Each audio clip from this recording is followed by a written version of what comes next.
Hi guys, I'm Coach Elise and welcome to the Circus Playbook. I'm the aerial coach at Perle and today I'm going to give you some advice to just really help you succeed in your circus and your performance career in general. So circus career, performance career, there's a massive overlap there. Even dance career, a lot of people in the circus arts have a dance background. I have a dance background, a strong dance background, and it does help. But even if you don't, there's many things that you can do to help with your career, your performance, have a sustainable long career, and everything that goes along with it, and obviously to make money in the process. Because if you're not making money as a circus artist or as a performer, it's just a hobby. It's an expensive hobby and a passion. But you want to make your passion your career. That's something that's really important because then you fulfill your artistic destiny as a performer. You feel satisfied and you entertain others along the way. And then you can also survive. You need to be able to survive. You need to be able to pay the bills. You need to be able to sleep well, eat well, look after yourself. When you're looking after yourself properly, then you can spread the love. You can entertain to your full capacity. You can change the lives of others and inspire others to start a creative journey or just even to get through a rough patch in their lives. So that's why I really love circus, because it's a moment to take people away from their troubles, take them into a new world where they just forget everything, and maybe things that are bothering them resonate, and then they come up with a creative solution, or they realize that things aren't that bad. It's a way of giving other people hope, and that is so important. Without hope, we've got nothing. So continue to spread hope and love with your performance, with your art, and pay the bills. So I'm going to help you do that step by step. There are so many things that go into it, and obviously we can't cover everything in great detail or everything in general in one session, but I'll just do the main points so we can really focus on those. So first of all, limiting beliefs. Now this isn't just for performers, this is for everybody. Limiting beliefs, I think it's a part of our DNA. It's inevitable. We criticize ourselves. We think, oh, but I'm too old. I'm just not that talented. I'm not that creative. I get nervous. I don't know if I could do it, if I could just be on stage in front of that many people. I'm not good enough. I don't have this background. I don't have a dance background. I don't have a gymnastics background. There's all sorts of limiting beliefs. And you can overcome, I want to say at least 90%, if not more of those, mostly 99% even, because once you change your mindset and you can get over those limiting beliefs, even if you've got some sort of a thing that's a hindrance to a performance career or an acrobatic career, you can often turn that into a positive. You can play on your strengths. So it's really important to really dig deep, spend the time to dig deep and see what your limiting beliefs are and really work out where they came from. What's holding me back? Is this something that someone's been telling me? Maybe someone really close to you. Often people really close to you can have an accidental negative impact on the way you think or the way you perceive situations or experience things, because you're thinking, oh, I'm just not that talented, I was always told so from a young age, or whatever it may be. Maybe you were bullied and then those insecurities are following you into your career later in life. So you really want to identify what's holding you back. And when you do that, you can really then go, okay, so I've identified that. And then you can work through that and work around that and recognize it. That's the first step. Okay, actually, I can do this. And that's just something that was sort of an insecurity that I've been carrying with me for whatever reason. And I'm going to work past that, work through that. I'm going to channel that to then take my performance career and my performance goals to the next level. And that leads into mindset.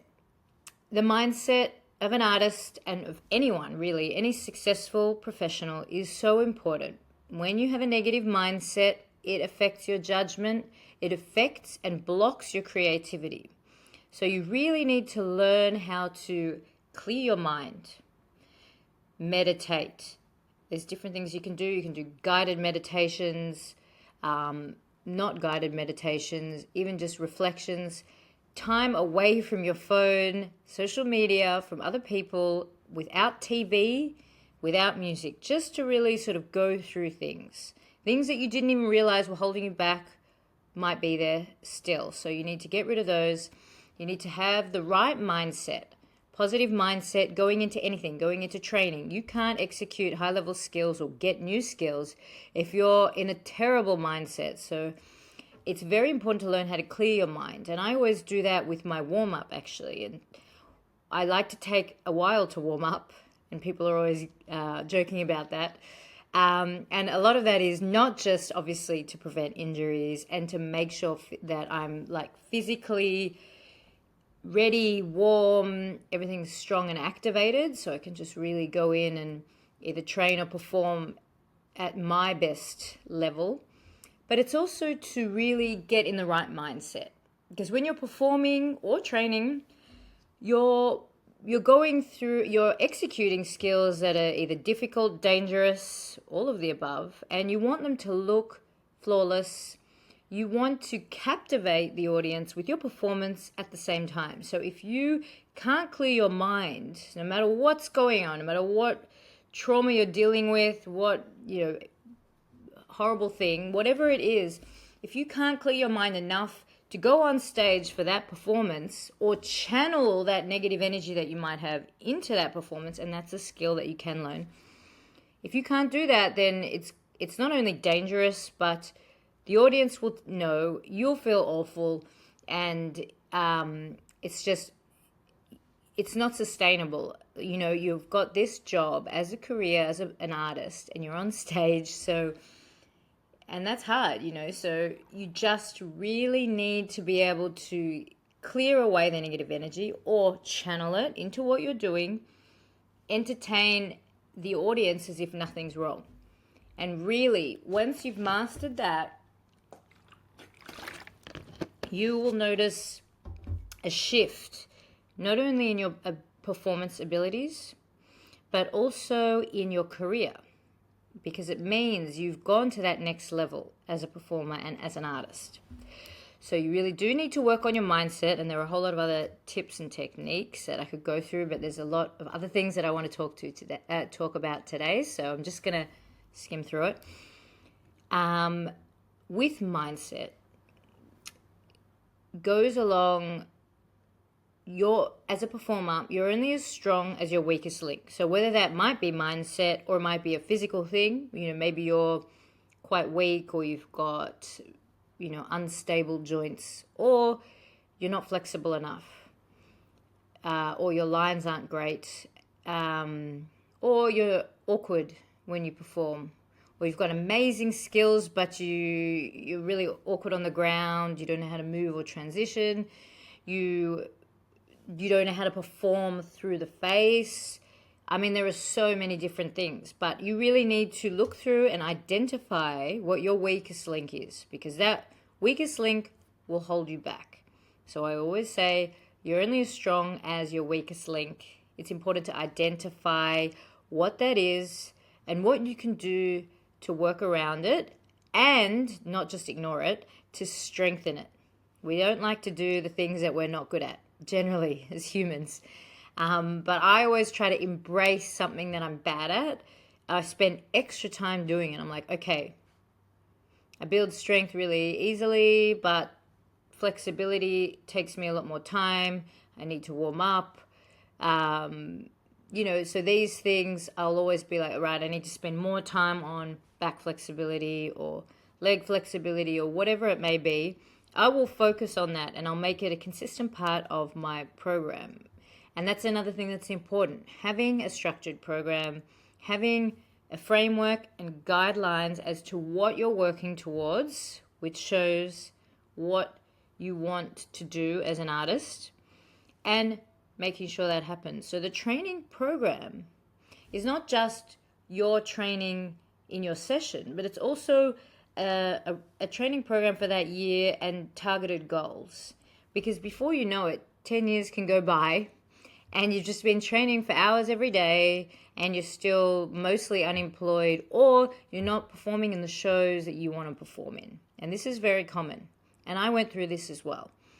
And really the only way to overcome that is to really assess all the tiny little things that need to be a main priority for you to focus on in your sessions and in your weekly program and your monthly programs and your targeted goals. But these are the things that you're ignoring, and you're just focusing on the high-level skills. Obviously, the high-level skills are very important, but they're not the only thing. I've seen hundreds more even of the most high-level talented acrobats, and they're not getting the shows they want to get. They're not performing in the shows they want to perform in, or they're unemployed, or just in between gigs, bits and pieces here and there. And they're not sure why that is. And there's so many little elements that go into being able to have a successful career as a circus artist, and to be able to constantly and consistently have income coming in from your passion, from being on stage. And obviously you want to coach as well on the side. That's fantastic. But ultimately, if you're a performer, you want to perform. You want to feel like your artistic destiny is being realized. And in order to do that, you really need to take a step back and assess every little thing and create the appropriate program and structured goal-setting schedule for yourself to actually achieve those dreams. And be specific, like what do you actually want? Have you thought about what shows you want to perform in? It's just like, I think I'd like to perform in maybe overseas, or I'm not sure. Like, do some research, find out what do you love, what inspires you, what do you like to do, what's your favorite discipline? Because while it's important and good to have multiple disciplines, you don't want to spread yourself too thin. And that's something I've always accidentally done, because I do have at least 5 specialties, because I just love circus. And it's just so happened that, for a couple of years I'll be doing a couple of specialties in one show. It might be silks and aerial hoop, then it might be straps and rope, might be hand balancing, Spanish web, bungee, trapeze. I mean, it's been all over the place, because sometimes you need to be versatile. You need to be able to adapt. You need to learn new apparatuses. But if you're always sort of specialty hopping, it's hard to get to a certain level in one. And it just takes a lot longer, because I've been doing it for 17 years or something. I mean, I've been able to have many disciplines to a high level, but it has made it harder and take longer, and it doesn't need to be like that. And years could go by where I won't touch a specific specialty because I'm too busy performing and working on other disciplines. So to make life easier for yourself, I would suggest focusing on 2 main ones, with one being your main discipline. And again, it depends on the type of show you want to work on. Does that show require you to be multifaceted, to be able to perform as a house troupe, a generalist? Or is it a solo performance? But often a lot of shows want 2 solo acts from you. So you need to know which sort of show you want to perform in, what they want, and make sure you're preparing yourself for that and aiming in that direction. And when you're doing that, you need to know what makes you unique as an artist. What is it? What's going to make you stand out over hundreds, if not thousands of applicants for the same contract, same casting, or an audition? what will make you unique, and you need to really spend time assessing that and working on that and really crafting it. Don't just go in, train for 5 hours. Again, I've done this. I'm pretty sure everyone's done this. Training for 5 hours a day until you're like cooked, and then you're done for the day. Done. I'm just going to go home, watch TV because I'm spent. It's actually better if you do less hours of training. They're structured training sessions focusing on what you want, not just accumulating skills for eternity. Because, I mean, I've learned so many skills along the way, and then you don't use most of them in shows or in acts. And then you forget them. It's like, what was that setup again? What was that rap? So, and you can't train everything. I mean, it comes to a point after a few years of accumulating different skills. You've only got so many hours in the day. You don't want to spread yourself too thin, so you need to focus on your goals and whether you're working towards those. So spending a few of those hours on really just focusing on and preparing and doing the mental work on what you need to do to create the acts for the shows that you want to perform in is just as important as going in and spending hours in the training rehearsal space or in the gym. So you need to find a balance. It's really important, and it's easy to sort of neglect the other stuff. The things that make you uncomfortable might be performance. Maybe you've got these amazing skills and your face is just kind of deadpan, You need to be able to work on a character, animating your face if necessary, being able to have that stage presence and to be able to tell the story with your body. When you're performing an act, whether you realize it or not, the audience will feel something, and you want them to feel something. You're entertaining them. So you really need to be aware of what you're making them feel. What is the intention of your act? Think about your act. Are you, it doesn't have to be a clear and obvious story. It could be just a subtle hint of a feeling, a nuance, but you want to be clear on that. Don't just go, I love this song and I love this costume and I like these skills and now I'm going to make an act like that. I'm just going to paste them together. And again, if it's a quick deadline, you've only got a day or something to create something, that happens, and I've done that. Yes, of course, you can create an act in an hour, less if you need to. But when you've got the time, you want to spend the time and focus on what you're actually trying to tell the audience, what you want them to feel, what your act's about, the story, the intention, your connection with the apparatus, the way you approach the apparatus, what your face is doing, what your body's doing. These are all very important and intricate details that most people ignore. Always hydrate, guys.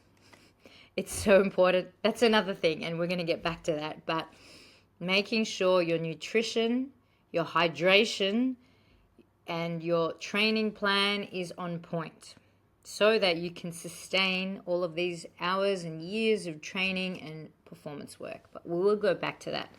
But I just wanted to finish up saying that you need to be clear about what you're presenting to the audience, how you're presenting it to them, why you're presenting that particular act to them.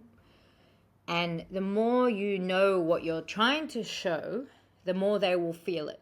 Through your face, through your body, through the way you move. All of these things are essential, almost more important than the actual skills themselves. Even though the skills are very important, you can do the most amazing skill ever and everyone will be like, wow, that was really good.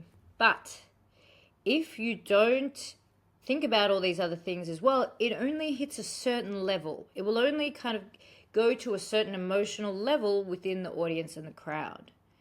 They won't feel what you really want them to feel. You want them to be maybe even crying. I mean, it depends on the style and the nuance and the story that you're performing. But you want them to feel something, really go away just being like, I was blown away by, like, it just took me on a whole journey. I was watching that and I went somewhere else and it made me think of this. It made me feel this. It reminded me of this. They will attach their own personal experiences to what they've witnessed. And that will create and trigger a very strong emotional reaction to what they're watching. Yes, they're going to be really impressed by your triple somersault. It's impressive, of course, and there are many acts where that's the style of the act. But if you're working, especially as a soloist or a duo, and you're wanting your duo or your solo act to get hired, you need to be able to go to that level, explore those layers, and show the people who are casting and hiring that you can do that. And then they're going to want you for their show, because they will be like, wow, I want that in this show. I can really see that in this act. Or I'd even love to create an act. I'd love that to be in there. They need to see that. You need to make them see it and believe it. So that's something very important to think about. And another one is confidence. You want to have the confidence to go there in your training, when you're learning new skills, and when you're performing. You want to have the confidence on stage, even if you don't feel confident, even if you're terrified. You know, they say fake it till you make it, but it's true. Like, fake it, and you're not faking it. You know, where as artists, we're very self-critical. We will pick out flaws for the rest of our career. That's a good thing and a bad thing. It's a good thing because it's forcing you to get better, to identify weaknesses, gaps, and really go beyond that. But it's also a bad thing if it affects your confidence to the point that it shows. It shows on stage, in your performance, in your character. You need to go out there and dominate. You need to take them on a journey, even if you're terrified to the point that you feel like you're going to be sick. You need to learn how to channel that and turn it into a performance, whether it's improvised or prepared. Once you learn how to do this, and it is a skill that you can learn, some people have it naturally, some people get it quicker than others, and that's the same with circus and skills in general and dance. But I really believe, and I've experienced, especially with the artists that I work with, that everybody has it inside them. It just takes some people longer than others to really get it out of them and to get to that level. So once you have that confidence, it will transfer your training, your performance, everything. And again, just stepping back to looking after yourself as an artist. I know it seems really obvious, but many artists don't do it enough. They don't warm up enough for specific cues or certain trainings, or it's like a roll on the foam roller and then they just go into backbending. You need to look after yourself, even if you're 15. Like, the wear and tear accumulates over the years. You don't want to get injured unnecessarily or injured at all, but you can prevent a lot of injuries by warming up, looking after your body, knowing when to stop, which has always been my hardest one because I just get too excited, too carried away, and I love training too much. But knowing when to pull back and be like, right, or knowing when you're just in a really bad headspace and you can't fix it. So you go, okay, today's not my day. I'm going to call it quits if you can, if it's just training and you've tried everything. You've tried the meditation, you've tried really channeling it into your warm-up, connecting your mind to your body, and something's just like really bothering you. And if you can't get rid of that and you're going for new skills, it gets dangerous, and you're much more likely to injure yourself. So it's important to be able to identify when that's happening. A good coach will also see whether you can be pushed through something and whether you can't, and whether it's time to stop. And you also need to learn as an artist when you can push through and when you should stop.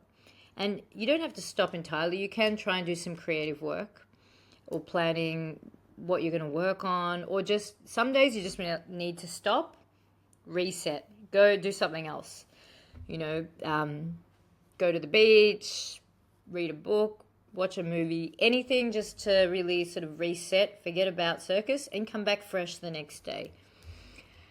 And injury prevention, stability work, all the boring things, you do need to do them. I like to incorporate a lot of that into my warm-up, and making sure you've got your cross-training plans as well as your strength plans. Everything, conditioning, flexibility, cross-training, conditioning on your apparatus, conditioning with weights, which a lot of people don't do, and proper weighted programs. Don't just be like, oh yeah, do a couple of bicep curls and some chin-ups and then that's it. There's a lot that you need to do to have a sustainable career, because you will protect the joints by working on surrounding muscle groups. And you do want to have a long career. And while injuries will happen, when you're strong, you will come back quicker and you can prevent further injuries from happening. And I mean, again, when you are injured, and it does happen, unfortunately, it is part of it, mindset is a big one. It will help with recovery. We've all been through those horrible, difficult times, and while it's really easy to just go down the self-destructive path, it's more important and much more difficult to stay focused but calm. See what you can work on around your injury if you can. Maybe you can just do upper body or just lower body, or maybe you can't do anything. I mean, I'm sure there's always rehab and things that you can do. Whatever it is, even if you can't do it, you need to somehow keep your mind busy on something else. And for a lot of artists, they don't have any other passions or anything else. And that was something I struggled with for a long time. And I did a lot of soul searching, we'll call it, where I just really looked into what else interested me. And it is hard to find something else that interests you or ignites that passion as much as circus. And for most people, there isn't anything. And for me too, to be honest. But I have found other things along the way that I'm almost as passionate about. And I can really find another way to unlock my creative flow doing those things without using my body. And there's many things you can do. I mean, you can learn to play an instrument. Maybe you can sing or learn to sing, because you can improve your singing. Performance, character work. It might be something completely different. It might be painting, drawing, something to create, access your creative, get your creative juices flowing, clear your mind, get into that zone where you're feeling that almost that same sense of endorphin and of an endorphin hit, and also of just expressing your artist side. But it might be something completely different. You might want to learn a new language, study something, learn a degree, have a degree in something, or maybe it's something you don't even need a degree in, but just to study and use your brain, because that is super important. And actually, something I get a massive high from is learning something new. I love learning languages. I love learning all sorts of things. I've studied many things along the way because I just love to. I studied law. I like to study business, just as a hobby, investing. And it sounds super boring and is quite overwhelming at first. It's like, oh my God, all these numbers. I'm not good with numbers naturally, so it's just like, what? Return of investment, what? But it was a new challenge for me, and it really keeps your mind busy so that you're not always putting too much pressure on yourself, even when you're not injured.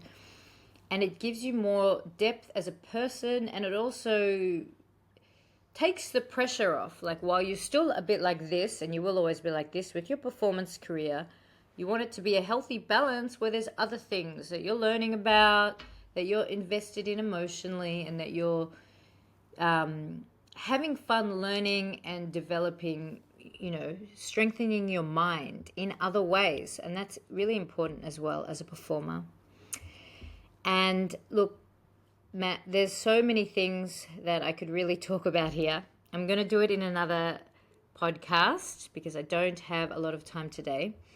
But really just getting started on all of those fundamental key points will really make a massive difference in your career. Even if you're just starting out as a circus artist, it will give you some direction, things to think about. And even if you've been doing it for 10 years, if you're not feeling creatively satisfied or financially satisfied, or feeling like you're on the stages that you want to be on, if you feel like it's like I've created all these acts and I'm doing everything and I'm just not on the stages I really want to be on, if you feel like there's something missing, you need to really think about what it is and what you can do to get there. And Like, I'm always available for a free guidance call if you ever need to talk to someone and really clarify things and just create a plan as to what you're going to do to make your dreams a reality.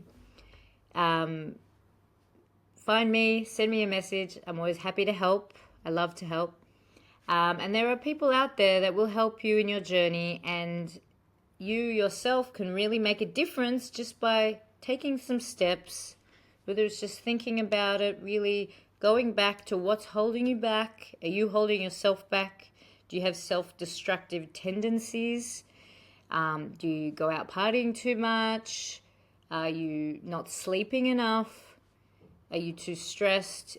There's so many things that go into it and can really be affecting not only your performance, but your training, your recovery, and your happiness in general. So it's really important just to take the time to think about all these things and create a plan of attack to fix it and to create the life that you want. So you can be on the shows that you want to be on, performing, going to the beach or the pool when you're off work or before work, having a nice work-life balance without stressing about money coming in, without having to run 3 jobs at the same time. You know, a lot of people, they're working in retail, they're teaching, they're performing in different gigs and things like that, and they have to make new acts, and they're just running around like a headless chicken. And yes, you do have to hustle, but there comes a point where that's not that sustainable. After a while, you will burn out. So you need to eventually just have the money coming in from doing what you love, from being on stage, from entertaining others, and from fulfilling your creative destiny as a performer. And I hope that was helpful, and I hope you enjoyed that podcast, and I'll see you next week. Bye.